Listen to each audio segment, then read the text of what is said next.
Shalom saudara, Renungan Harian Keluarga hari Jumat tanggal 16 September 2022. Sebelum kita membaca dan merenungkan firman Tuhan, marilah kita satu di dalam doa. Bapa di surga, kami mengucap syukur padamu Tuhan untuk hari yang baru ini.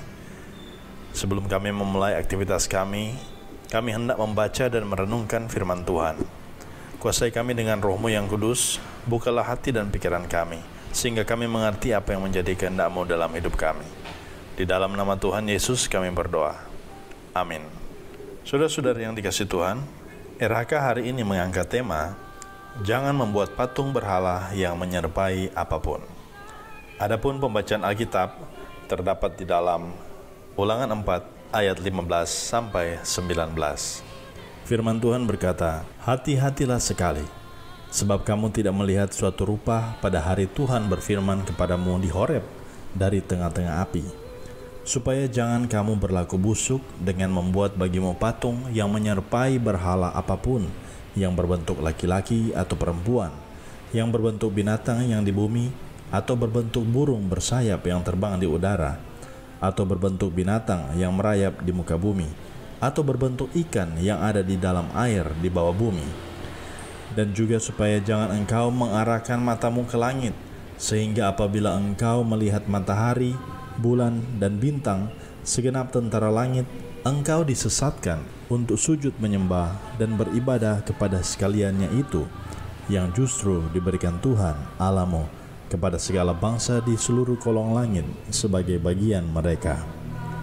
Sampai di sana pembacaan Alkitab. Terpujilah Kristus.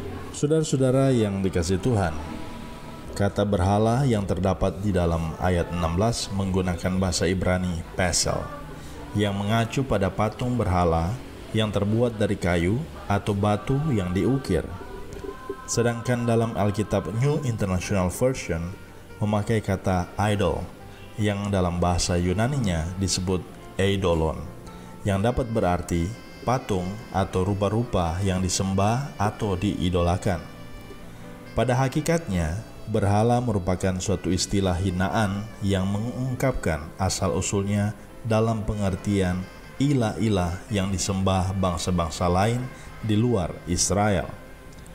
Dan juga dalam pengertian asal-usul bahannya yang merupakan buatan tangan manusia seperti patung pahatan atau ukiran, maupun patung dari logam tuangan dan atau berupa lukisan.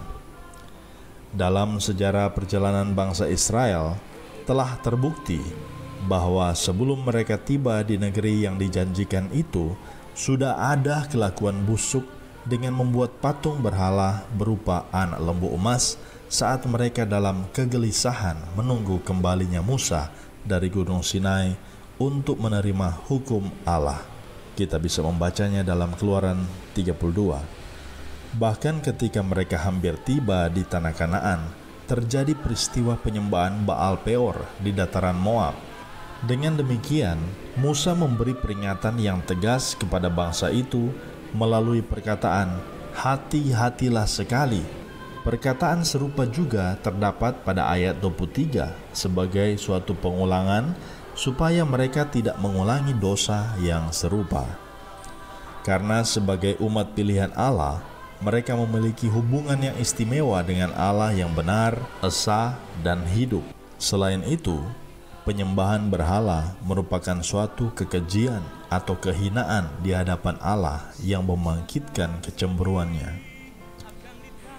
Keluarga Kristen yang dikasihi dan diberkati Tuhan Yesus, melalui firman Tuhan saat ini, kita diingatkan bahwa penyembahan patung berhala dalam rupa apapun tidak hanya dalam bentuk ibadah pagan dan yang batil, tetapi setiap orang dapat saja menyembah berhala ketika ia menghormati, memuliakan, dan mengidolakan sesuatu atau seseorang yang lain sebagai ganti Tuhan Allah yang hidup. Hal ini bisa berupa dewa-dewi, roh-roh jahat, jimat, kekuasaan, kesenangan, jabatan, orang yang berpengaruh, uang, harta kekayaan, produk teknologi, dan sebagainya. Karena itu, betapa pentingnya kita sebagai keluarga Kristen untuk terus-menerus mengajarkan kehidupan yang takut akan Tuhan bagi anak cucu cicit kita, sehingga persekutuan keluarga dan gereja yang setia menyembah dan beribadah kepada Tuhan akan berlangsung seumur hidup kita. Amin. Marilah kita berdoa.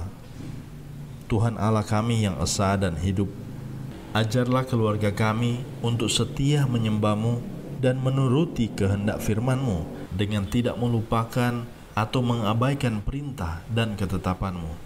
Amin.